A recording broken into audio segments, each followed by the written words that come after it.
श्रीगोविन्दं प्रपद्येऽहं दीनानुग्रहकारकम् वन्दे मुकुन्दमरविन्ददलायताक्षम् कुन्देन्दुशङ्खदशनं शिशुगोपवेशम् इन्द्रादिदेववनवन्दितपादपीठम् वृन्दावनालयमहं वसुदेवसूनम् नवजलधरवर्णं चम्पकोद्भासिकरणं विकसितनलिनास्यं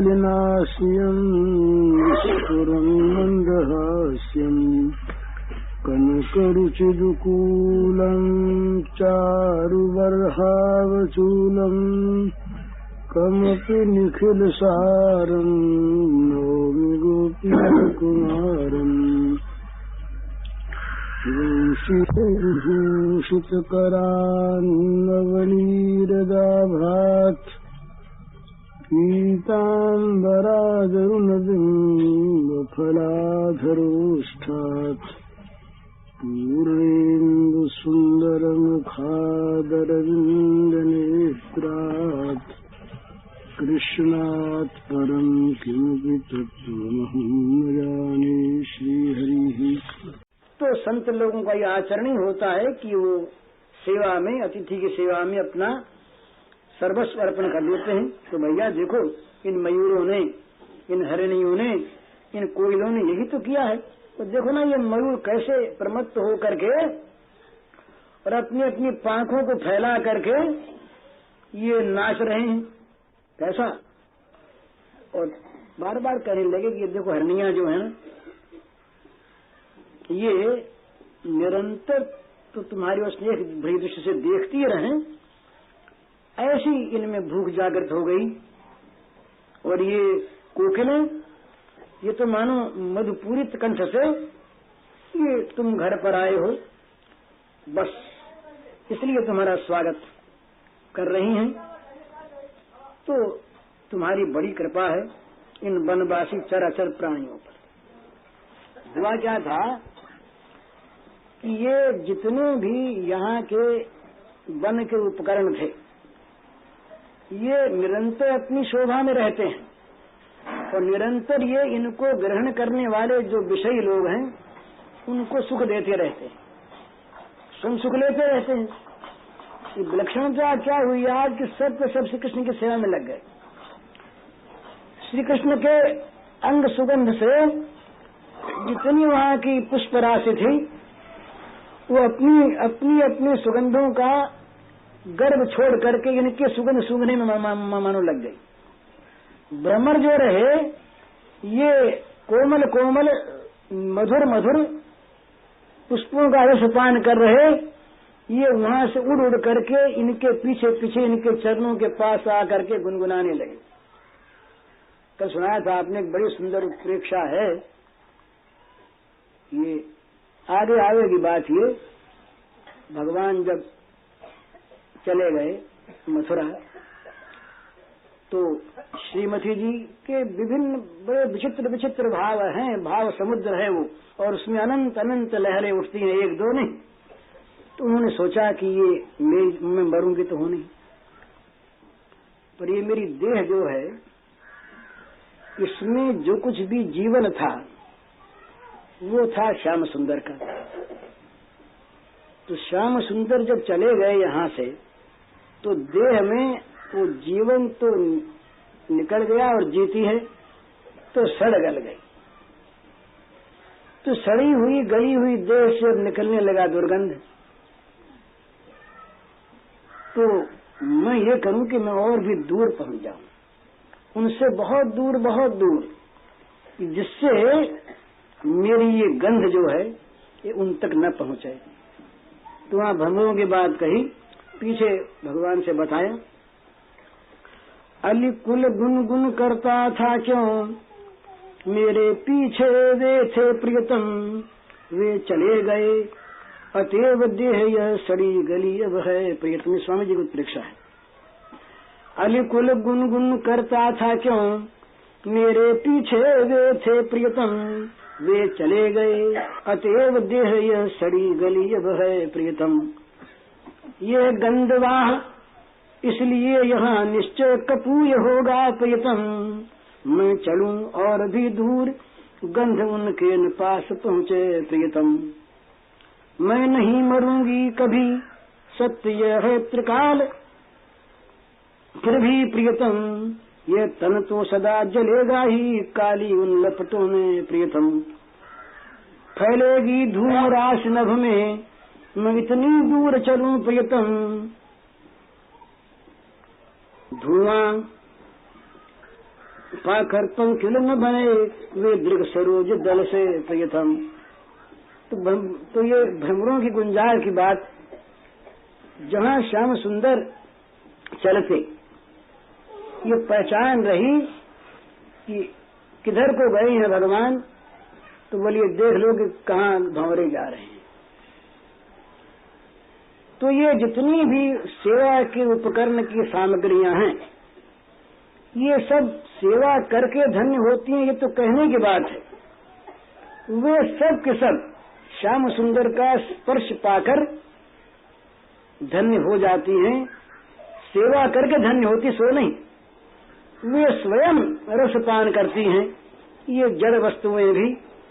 तो इस प्रकार से जब ये सब के सब बन के उपकरण जब सेवा करने लगे तो प्रसन्न हो गए श्री कृष्ण और बोले दादा से कि दादा देखो, ये तुम लोगों की भी बड़ी कृपा है इनके ऊपर, तो तुम इनको देख रहे हो, तो तुमने इसको धन्येय मध्य धरणी तृण विरुदस्वत पादस्पर्शोद्विमलता करजाभिमृष्टा निर्द्योदर खग मृगा सदयावलोकैर्गोप्योन्तरेण भुजयो रत तत्प्रिया श्री धन्य धरन तृण विरुद्ध सब तव पद परस सुजान करज पर्श कैदुमलता लहे परम कल्याण सरिता गिरि खग मृग बन जेते धन्य धन्य पशुतन ये ते मृगीये कटक बदन निहारी प्रेम सहित ये धन्य विचारी तब भुज मध्य रमा चह वासु गोपिन कहें सो सहज सुपासु धन्य भाग्य गोपिन के भूरी को बरने महिमा तिरूरी धनिये धर जा पर पग धरो धनिये कुंज जहाँ संचरो धनिये सर सरिता जहाँ खोरत धुनिये कुसुम जिनी कर तोरत। भगवान इतना कह करके भगवान ने देखा, भगवान को दिखाई दिया कि सारी की सारी ये वन की शोभा राशि प्रफुल्लित हो गई भगवान के द्वारा। ये इस प्रकार का प्रिय आश्वासन सुनकर भगवान ने स्वीकार कर लिया। स्वीकार कर लिया ना, अपने पैर रखने के बाद भी, सूंघने के बाद भी, हाथ लगाने के बाद भी, स्पर्श करने के बाद भी मानो सबको स्वीकार कर लिया भगवान ने। तो भगवान इतना कह करके तीन बात की भगवान ने ये दिखाया कि मैं तो तुम्हारा रसपान करते करते कभी कभी भी तृप्त होता ही नहीं, तुम मुझे रसपान कराए ही चले जाओ। ये प्रेमियों का संवर्धन, चाहे प्रेमी जड़ हो और किसी के द्वारा सेवा प्राप्त करके उसके प्रति कृतज्ञ होना चाहिए, उसकी सराहना करनी चाहिए, ये दूसरी बात। तीसरी बात, दादा परम प्रसन्न हो जाएं सुन करके श्री कृष्णचंद्र की इस पीयूष धारा रूप वाणी को, तो भगवान ने इतनी बात कहकर चुप साध लिया और देखने लगे बलराम जी की ओर। देखें दादा क्या कहते हैं, दादा क्या कहते हैं। तो दादा के तो कानों में वो अमृत की धारा सब अंदर प्रविष्ट हो रही थी। दादा बड़े प्रफुल्लित रहे और ये वृंदावन की शोभा को सुन सुन करके दादा मन में बड़े प्रफुल्लित किए। वृंदावन वाले जितने हैं, ये कीट पतंगों की तो बात है, ये यहाँ का तृण द्रुमलता, ये भी सारे के सारे परम भाग्यवान हैं। और देखो ना कि कैसा बढ़िया वर्णन करता है, इनके समान वर्णन कौन करे। तो दादा कुछ बोले नहीं, जिन्होंने फिर उधर देखा, आंख से आंख मिली दादा की और छोटे भैया की आंखें मिली और बलराम जी के श्रीमुख पर मंद मंद मुस्कान आ गई। बोले भैया, अब बोले भैया,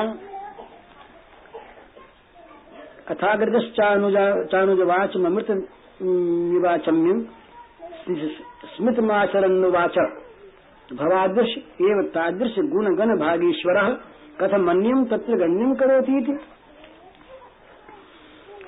बोले भैया रे कृष्ण कन्हैया, ये वन के वर्णन के बहाने तेने जो बात कही, ये सारे गुण गुणों से तो अलंकृत तू ही है।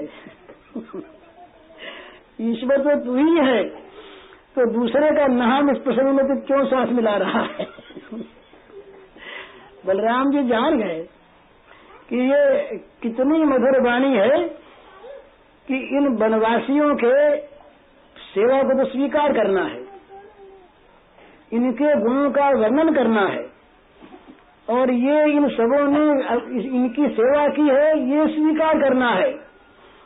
पर वो मेरे बहाने से कहना है कि तुम्हारी इन्होंने सेवा की, तो बोले भैया इस सारे गुण तो तेरे नहीं है, और ये तेरी सेवा सबने की है, तू ही तो ईश्वर है, तू मेरा नाम लेता है, ये तेरा शील है।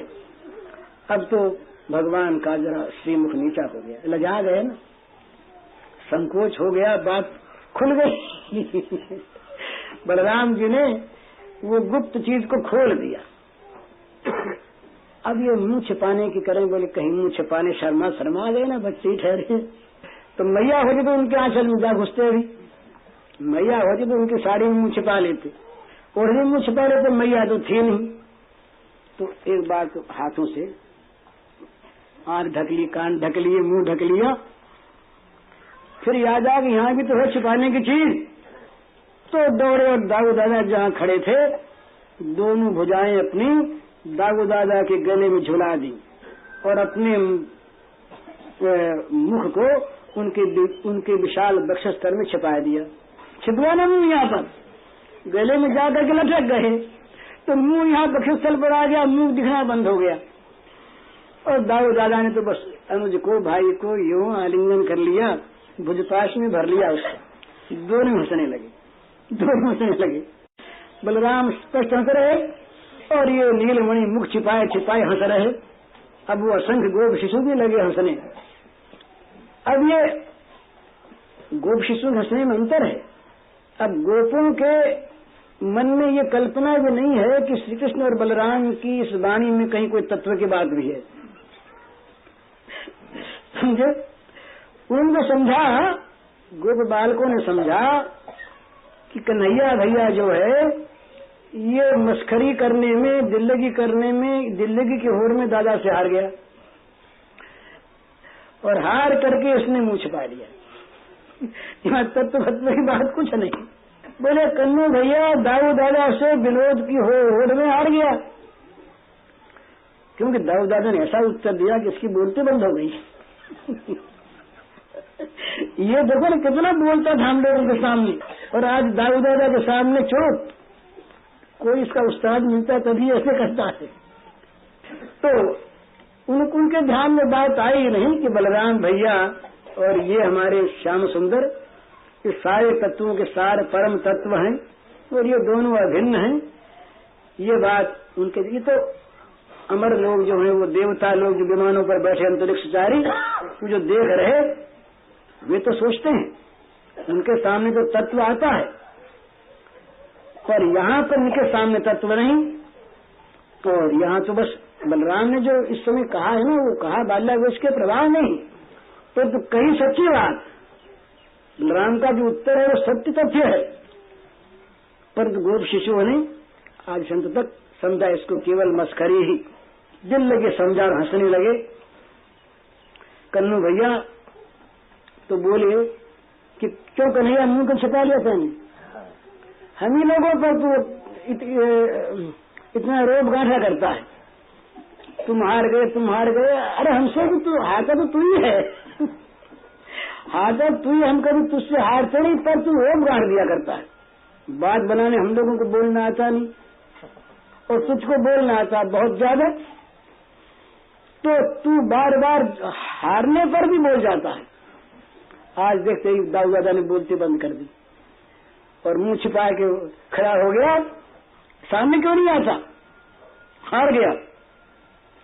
अब भगवान और भी हंसने लगे इन सखाओं की ये मधुर उक्ति सुनकर।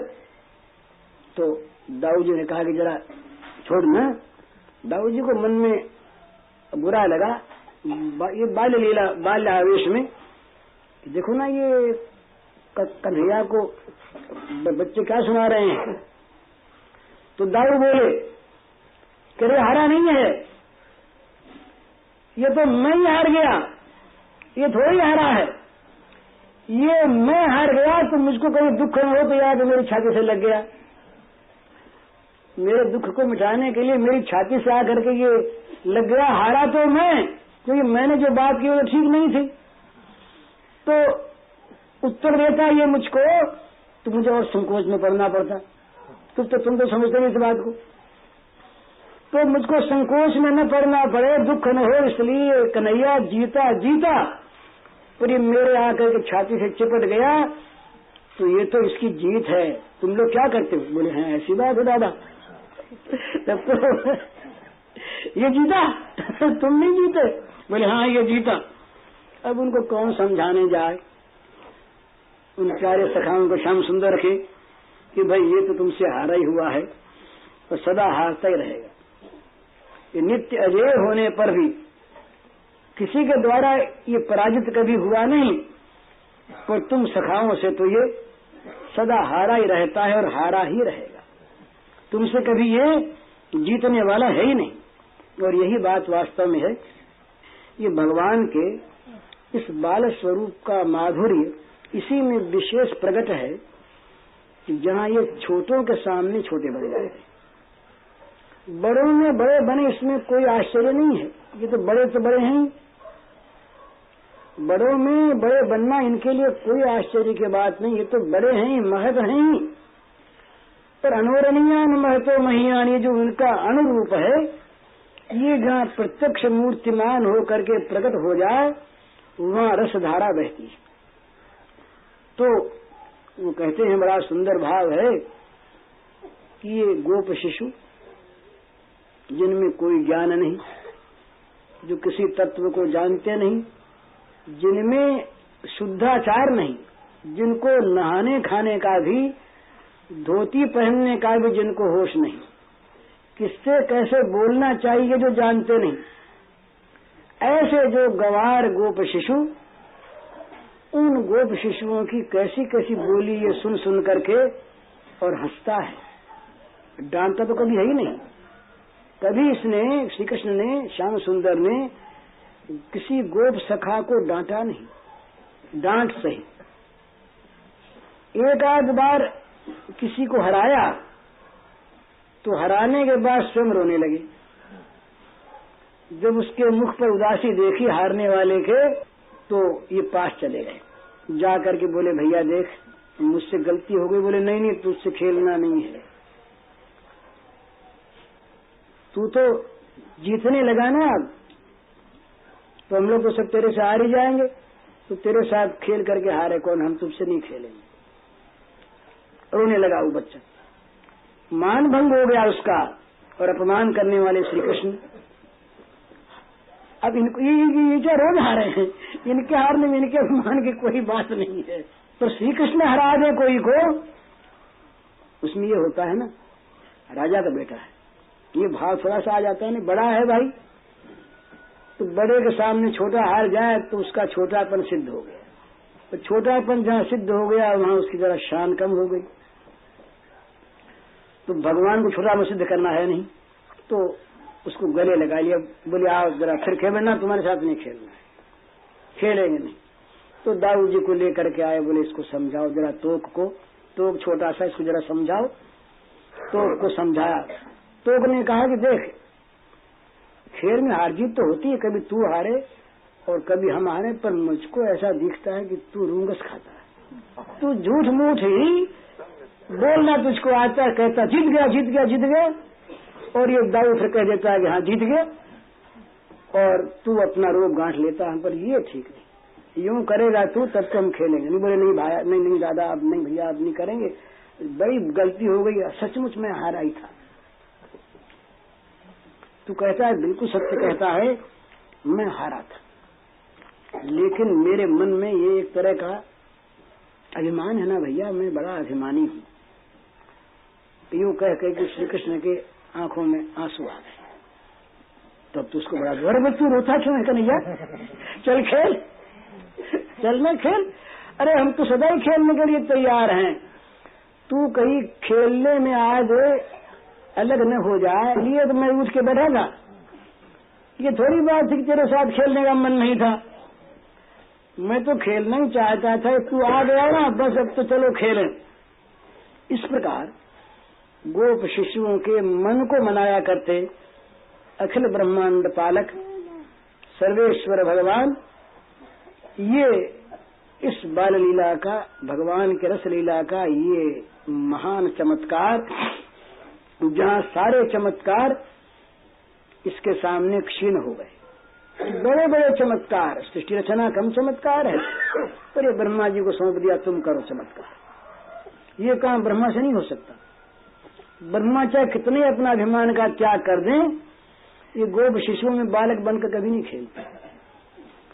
शंकर अपने भूत प्रेतों में भले ही खेलें,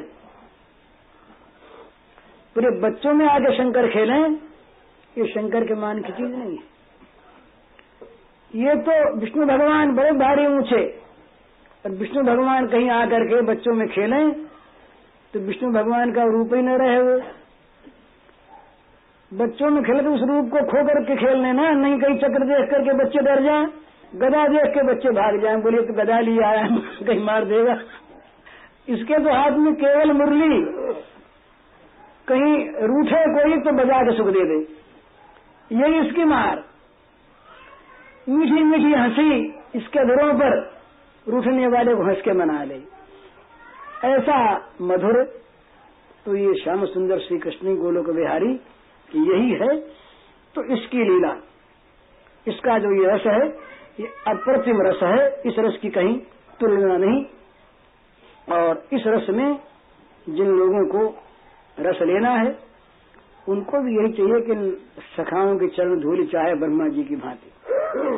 इन सखाओं की चरण धूलि कहीं प्राप्त हो जाए, तब तो उस चरण धूलि के द्वारा संकेत पा करके उसके पीछे पीछे, चरण धूलि के पीछे पीछे जा करके शायद हम लोग भी कहाँ किसी बाहर के दरवाजे तक जा पहुंचे। और यदि इनकी चरण धूलि से उपेक्षा की और ज्ञान गरिमा को लिए बैठे रहे, तो ब्रह्मा जी ने रस पाया, मिला, उनको अनुग्रह प्राप्त किया, पर भेज दिए फिर ब्रह्मलोक ही, सत्यलोक में जाओ, वहां बैठे अपना शासन करो। ब्रह्मा से ये नहीं कहा कि तुम आज से यहाँ आ गए तो बच तुम यहाँ पर। ब्रह्मा जी ने वरदान तो मांगा, पर भगवान ने उत्तर नहीं दिया, उनको रस दे दिया, वो अलग बात। वो ब्रह्मा बने हुए उस रस का उपभोग करें, रसामृत का सेवन करें, ये दूसरी बात। पर ब्रह्मा से ये नहीं कहा कि तुम आज से शिशु हो गई यहीं पर गोप सखा बन के और तुम हमारे साथ खेलो, ये ब्रह्मा को नहीं मिला। तो ये सौभाग्य, ये सौभाग्य संपत्ति, ये सुख संपत्ति तो प्राप्त हुई केवल इन गोप सखाओं को। तो चाहे कितनी तत्व की बात कहें दाऊ जी और कितनी तत्व की बात कहें श्री कृष्ण, ये सखाओं के हृदय में तो तत्व ज्ञान ठहरने के लिए स्थान है नहीं।